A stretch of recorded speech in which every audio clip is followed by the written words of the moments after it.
Okay, what's up, motherfuckers? This is Mark again. And this is Tyler.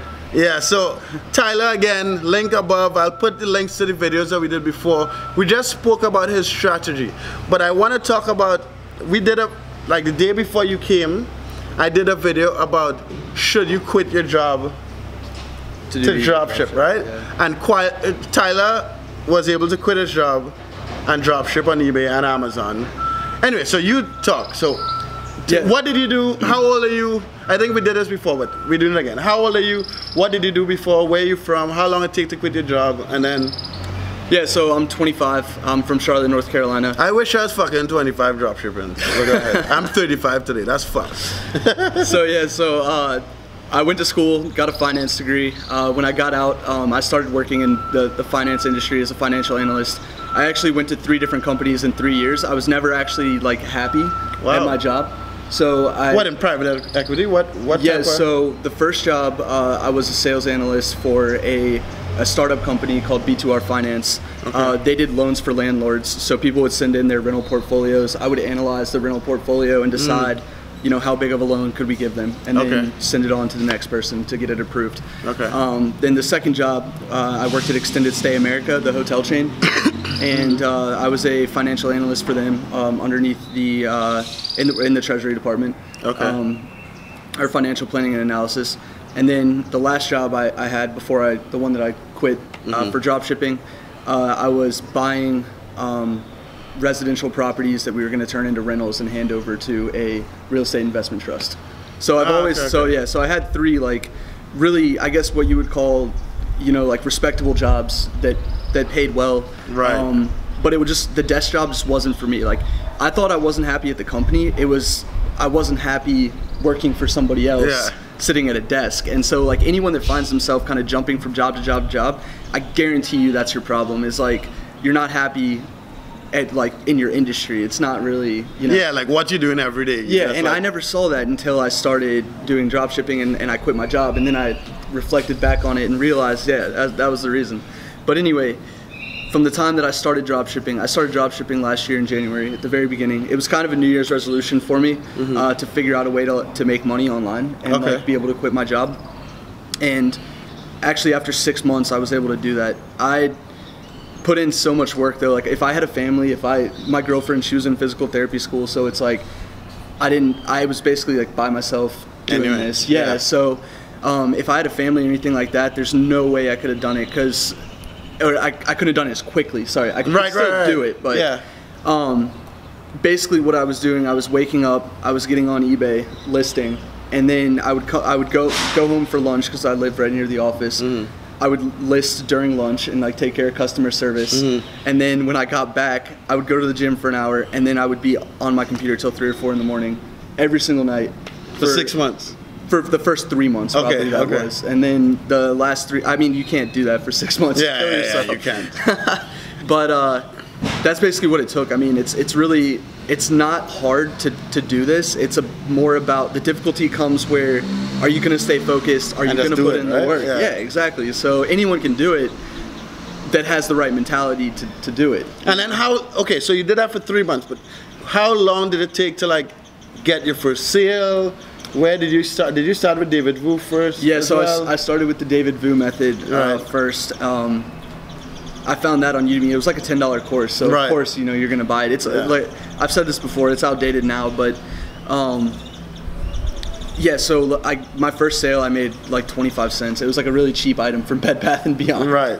A salt lamp, and that actually happened the day after I started listing products. So it was that quick. Like, okay. And I kind of had this mentality, and I think this is kind of like what people need to do and realize. If you have no feedback on your store, people aren't going to buy $100 items from you that often. Right. Your chance of getting a sale on like a $15 item is a lot higher. So much better than that. So I kind of went with the mentality of upload a ton of cheap products, get feedback, whatever. Not really care about make money that much. Just build the account up, because that's what, when I talk to people, that was kind of their mentality when they started, the successful people. So I was like, oh, okay, well, I need to do that too. Yeah, because actually that's true, because when I started, a lot of fucking people that watch these videos go into like, you're not gonna make money making $1 or $2 or whatever. When I started, I was trying to make money online for so long, And I did, and then like when I found dropshipping, I was like, I only made like 50 cents or $1 or $2 or something. And then I was like, if I could just do this 1,000 times a month. Yeah. I think it was $3, and I was like, if I could do 1,000 times, that's $3,000, right? Yeah. And then like a lot of people are like, that's not money, right? But like, I can't remember where I read this. In one of the books I read, this dude said, you'll never get broke making a profit, right? That's true. So it's just, okay, yeah, it would take time, but it's about effectively like managing your time, and like you hire VAs and stuff, but we'll get into that. Anyway, sorry, I got sidetracked. So it took 3 months doing that craziness. You got to say like after those 3 months, did you have good sales? Like, yeah, so I hired someone actually pretty early on. I made $500 my first month doing dropshipping. Okay. And my next month I lost $500 doing dropshipping. And the reason is because I hired somebody and was paying him $5 an hour to basically, work 40 hours a week, whatever. And where did you find this person? I found him on Upwork. Okay. Yeah, Upwork. That's where I found all of my employees. Like, honestly, on Upwork they're a little bit more expensive. Right. But I like the fact that it can take screenshots of them working if I ever do need to go back and okay. Yeah, so yeah, I found them on Upwork, and then like I broke even my third month, and like I never really cared. Like I said, I didn't really care about the profit that much, right? Then I started seeing like good money. My fourth month, I think I made like $1,000. Fifth month, like $2,000, whatever, just like double, right. So then that sixth month, when I realized that I was starting to be on the verge of making as much as I was at my job, I was like, okay, I think I'm gonna like do this. I think I'm gonna quit my job, and even though I'm making more at my job currently than I am at dropshipping, I know this can get bigger. Like I know for a fact, I just need to be able to put in more time. So when I quit my job, I rented an office space downtown in Charlotte, and I drove to the office space. I mean, I was literally there at 8 a.m. and I was leaving at like 1 or 2 in the morning, like every single day. Why did you rent an office space? I just felt like I could. You didn't need a space to work. Be more focused. It was a co-working space. Okay. I felt like if I drove, since I had just come from like the environment of like working in an office, right? I felt like to start, I needed to kind of like be in that environment a little bit because I was used to it. So I rented a desk, and honestly, like working from home, you can get distracted a lot. Right. And when I'm at my desk, I was just working nonstop on it, whatever. And yeah, so that's when I did that for like 2 months. I had that desk, and then I decided that Matt rented a space downtown that we can use. And he was like, yeah, you can use that spot. So I was like, all right, I'm gonna get rid of my place. And since then, I've just been working from home, really. Right. But it's interesting because I think now, like on average, I probably only work like an hour a day, maybe a little less. But all that work on like the front end allowed me to be able to be where I'm at, where I can get on my computer for an hour a day and see what my employees are doing. Right. But I'm gonna get back into the grind and like try to do that's why you're here, right? Yeah, because that's why I'm here. We had this conversation. I'm like, you're kind of in a rut because like things are automated. Yeah. So so first, so you hired that one person, blah blah. So I'm gonna jump around. So now, how many hours you have to work a day now to like?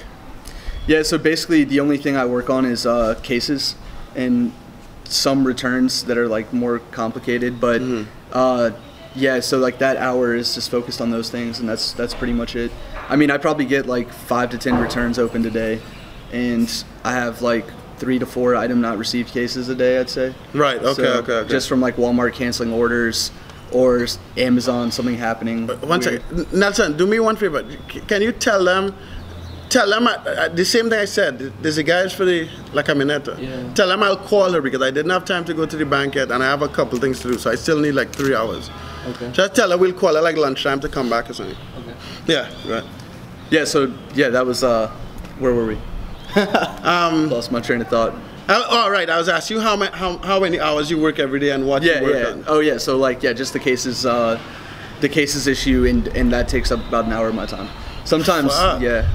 And how many people you have working for you at this point? And okay, so you dropship both on eBay and Amazon. Yeah, correct. So how many people you have working for you right now? So there's 7 on Amazon, and on eBay there's 5.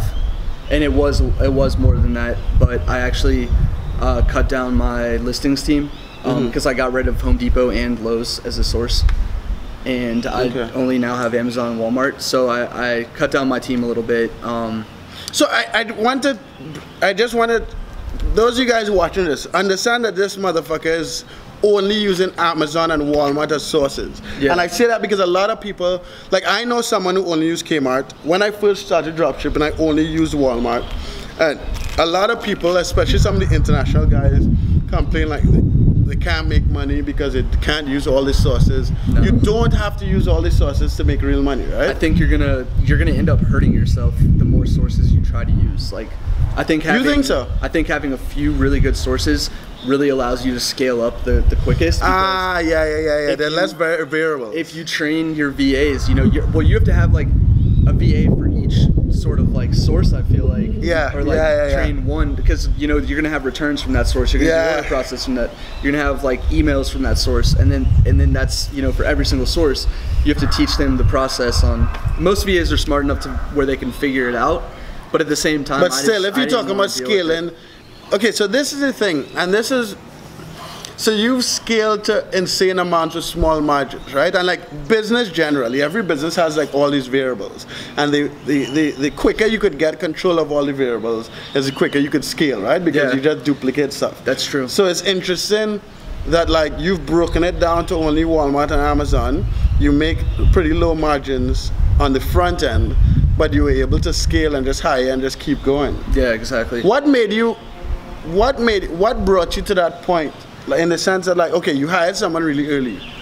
Did you talk to Matt about that before you hired that first person? He told me a little bit about VAs, but mainly I just, from the courses that I had watched, they were all about, you know, VAs. And so that kind of made me think that, you know, that's the way to go. And I really only like to do stuff that kind of makes me money. If the other stuff can be automated, like the customer service, right? Like answering and I think we talked about this a little bit before, but answering a customer service message to me, that doesn't make me money. I don't get repeat customers. I want to make sure my customer's happy when they shop with me.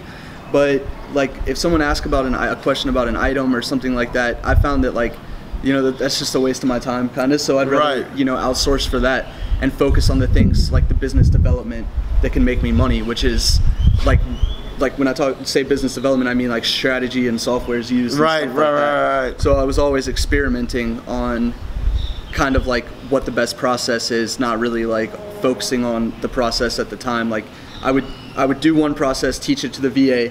The VA would do that process for me while, and then you'd go try something else. Yeah, while I tried a different process, and then from there, So just those of you guys watching this, so Tyler, it was funny because the first day he came, he was like, he tried every software except for Diashini. So I think that's interesting because a lot of people who watch this channel think like I only bring people who use Diashini, or we only like do like, it's more like there's a guy coming in February who does use Diashini, but it's actually more interesting to me to meet people like you and Becky who do something different because like, it's just more interesting, right? Like I built fucking Diashini. Yeah, you know how Diashini works. You know the process, all that. And it will even give us like little things, like a couple things I haven't gotten from you, and because of your strategy, I don't think anything from you will add to Diashini. But a couple, in talking to Becky, I got some ideas of stuff we could add to Diashini, right? Yeah. So all of that is like interesting to me. So, all right. So the VA thing. So how? Becky, you need to hear this part. Sweet. So Becky, I was trying to like encourage Becky to like outsource some of her time, some of the things. How did you go from? That's not. They said it. Did they give a hand? Okay. Now they won't wait for you. Okay. How did you cross that barrier of like being able to let go? And is it that just because in the beginning you started off and figured, okay, I want to build this business and grow it? Yeah. Because it's a mental thing, right? Because when I first started dropshipping, I just figured I would just sit at home and make money by myself. And from talking to you and Matt, what I noticed is that when you all started off, the thought process was different, right? Yeah. So the thought process is more about like scaling, you know, all the time, and VAs are a huge part of that. So I actually did not let a VA log onto my account until 3 months ago.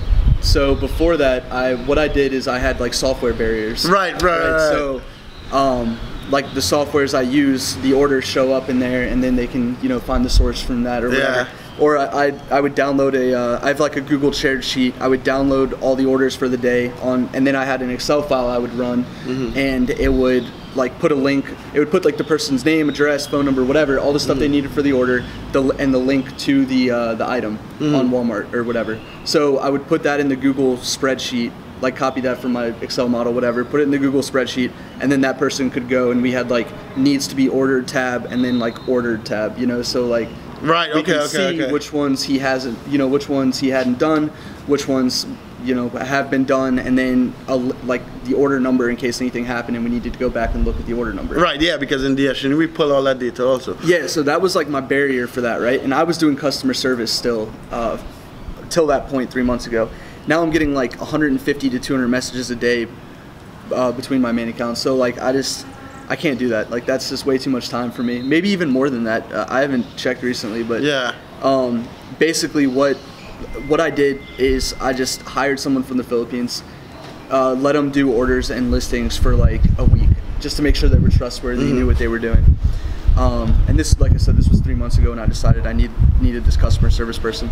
And after a week, I was like, here's my eBay login, here's my password. Get on there, look at the messages section. Like I had a little video to show them how to get on the messages. Yeah. And basically, if you have questions, hit me up. If not, if you think you can figure it out, go ahead and send a reply. Yeah. Like, I just like at this point, I guess I was so frustrated with wasting my time essentially on customer service. Right, but still, okay, but it took you like 9 months to have someone log into your eBay account. But in the beginning, you had someone working, right? Yeah, right. But they didn't. They had access to like my Home Depot account because I was only using Home Depot. I think at the time, Home Depot and maybe Lowe's. When they first started. So I had like, how you can just save your credit card in there and you just give them the security code? Right. So I had my credit card saved into Home Depot, and basically they just logged in and you weren't afraid that they had family in the US and they just ordered a ton of Home Depot stuff to their family's house? Well, I monitored it for like the first few weeks, because I think everyone when they first get started is a little paranoid, and rightfully so. I mean, there's definitely people who will take advantage of people who don't know what they're doing and monitor their stuff. But Upwork that's another reason I really like it, is because they have really good ratings. You can see how long they've worked for, whatever. Yeah. And if they do anything shady, Upwork's going to kick them off. Right. I don't know if you've ever talked to a VA who is from Upwork, but like if they accept work outside of Upwork and Upwork finds out, they're banned for life. Like, really? Yeah. Like, oh wow. It's nuts. So I can't. Like my VAs are like afraid to jump ship from Upwork and just work for me full time, even though Upwork takes a fee or whatever. Like that's crazy. They want that barrier there just to yeah. And well I kind of want the barrier there too, but they want to make sure that Upwork doesn't find out about anything and like whatever. And I'm like, no, Upwork's not going to find out about anything. Like this is all between us. But so it's really just, you have to just get used to the VA and like get a feel for them, see if they're an honest person, whatever. And then from there you'll know when it's the right time for the log into the eBay. And honestly, what's the worst thing they could do? Right? They could delete all your listings. Why? Why would they delete the listings? Why would they delete the listings? Like, the main thing that I don't give anyone access to is PayPal. Like, that's mine. Yeah, right. So Matt actually gives one of his VAs access to PayPal. The main. So he's got like a lot of trust for her. And no, but she is like Matt, right? Like she has pretty much like I could ask her anything I would ask Matt, and she would kind of know. Yeah, and so they've been working together for 3 years, right? Like I've only been working with my two main customer service employees that are the ones that log into the accounts. I've only been working with them for like 2 to 3 months, so it's like a lot different, maybe after a year, if I do want to travel around more and never log into anything, I'll give one of them my PayPal so they can do like the partial refunds and other stuff like that. But, right. I don't fault anyone for not, like that's just starting off being like, no, I'm not going to let anyone log into my eBay, because I was that way. Yeah. But eventually, you will feel like drained from doing a certain task. Over and over. Yeah. Customer service is the most repetitive process ever, and now it's to the point where like we literally just have copy and paste responses for everything. So they don't really have to do anything either, except for just copy and paste most of the time. And how long it took for you to get to that point? Like how long it took for you to build that? Like you say copy and paste, so I guess you have a ton of scripts that they have, right? There's main issues that come up with eBay customer service, like, and they pretty much all fit in a certain category. Yeah. There's probably like 4 or 5 main issues. I would say the item never showed up. When is it gonna ship? Item came damaged. Why is this from like Walmart or whatever? Yeah. Even though that only happens probably like 1 out of 1,000 sales. Yeah, exactly. That's what I always say. Like, you don't get people. The most common thing is, how do I not let them know where the fuck it came from? You can't, right? Yeah, you can't. And people still post in Honest Dropshippers about, oh, won't they see the invoice? I mean, sure, sometimes, but who cares? It's not against eBay's policy. You're not doing anything wrong by dropshipping on eBay. Yeah. So, and customer service. So you don't answer. Like, for instance, I will never forget. I got this question maybe like 2-3 years ago. One of the most common things I sell is this mountain bike, and one dude was like, I'm 6'3" and 300 pounds. Can I fit on this bike or some shit? Like, you don't answer those pre-sale customer service questions. So if it's a popular item that I have a lot of sales of, my VAs are like sort of trained to do this, to update the description on common questions. Okay. Really like, and also you can do the thing where you can like post the question to your to the listing. Yeah, so if someone asks is this pink or red, or like just based on the photo or whatever, you could just put it up. Yeah, you can answer it yes, and then just put like attach the listing or something. Right. So you get less and less of those questions if you're good about doing that. I mean, I don't know. I don't think we really do that often. Yeah. But if it's like a very popular item and it's a common question, then sure, I'll go ahead and put it up there so I never have to get that question again. Yeah. But for the most part, we just delete them. Like anything that's not about anything that's not an already existing customer, we really don't care about, because a lot of that's just noise. Yeah. I think I kept a spreadsheet one time of people that ask questions, and then if those people actually bought or not, and it was like 1 out of 50 people or something would end up buying the product. Okay. So I was like, my margins are small enough where like I don't really need to worry about 1 out of 50 sales answering questions. So yeah. Wow. Okay, that's interesting. Is there anything else? So you've been doing eBay for a year, and how long on Amazon? 4 months. 4 or 5 months. And I want screenshots of those so I could put the links in the description too, just to sales. Yeah. Okay. How much did you make on eBay as opposed to Amazon in the last full month of the year or something? The last full month? Last year, like let's say December. The whole year? How do you compare? No, for 1 month. How do you compare your profit on Amazon as opposed to eBay? Yeah, so Amazon's definitely a lot easier to make money on. For example, if you have a few thousand listings on eBay versus a few thousand listings on Amazon, those Amazon items are going to sell, 3 times as more as what they are on eBay. So yeah, I'd say, for last month was a good example. 2/3 of my profit came from Amazon, the 20K, and then 10K came from eBay. So you made $30,000 last month. Let's see. Yeah, something like that. It's like 31 something you said. $31,015.42. That's hella funny. And you ever made that? I know the answer to this question, but you ever made that at your job? No. That's literally like a little less than, that's half of what I would make in a year at my other job. So yeah, that's crazy. And how long? I know you haven't been in for too long, but how long do you think? That's a hard question. How long do you think dropshipping would last? You have any thoughts on that at all? Or? I think as long as the internet's around, dropshipping will be a thing. So to answer your question, I mean, I think margins are getting smaller, but new products are coming out every all day. The time, so it's like, as long as you keep keep listing new products, and really like try to keep scaling as much as you can, you're gonna do fine. there's going to be a lot of people that fall off, and eBay might decide one day they want less dropshippers. But those are the only that's really the only factor I could see, ruining my eBay dropshipping.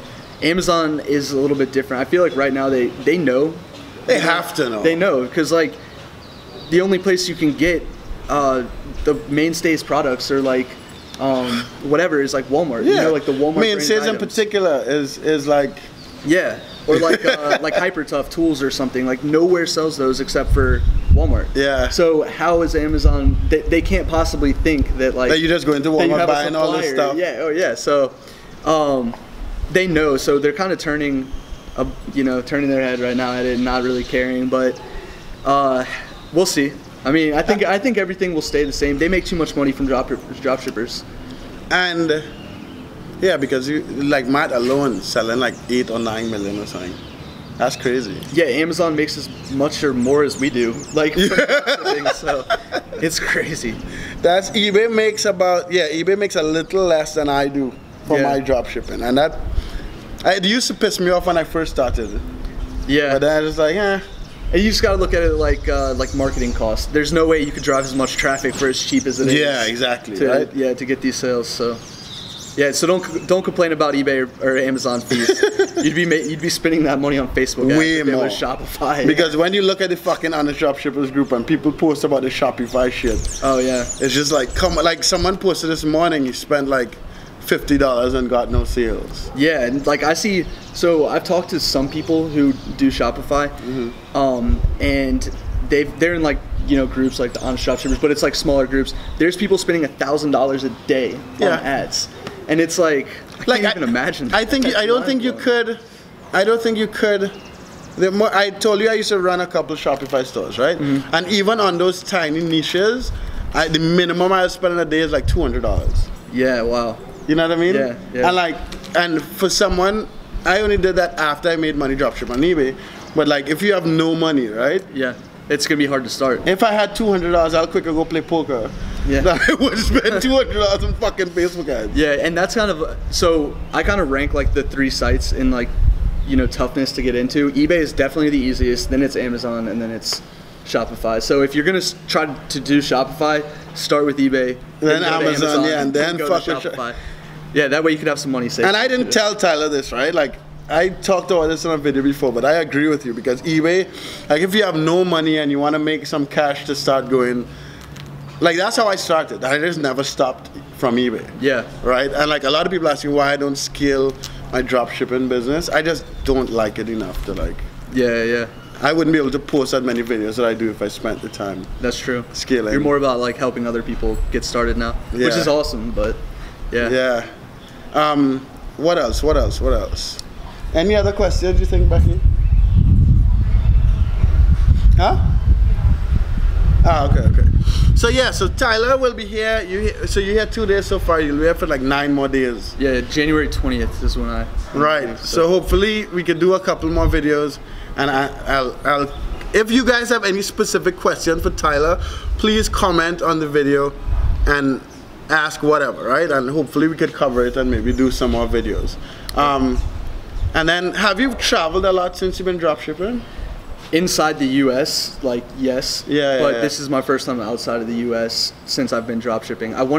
My goal. So I made a goal in like the beginning of 2018 to go to 3 different countries. Okay. So that's what. Yeah, I want to travel more and do that. But hopefully my next stop is Asia. Yeah, Becky loves Asia. Yeah. But yeah. Alright, so guys, have a good one. Subscribe to my channel. Look in the description I'll put the links to all Tyler's like sales and fucking cashback and stuff. Look in the description for free stuff. Have a good one. Later.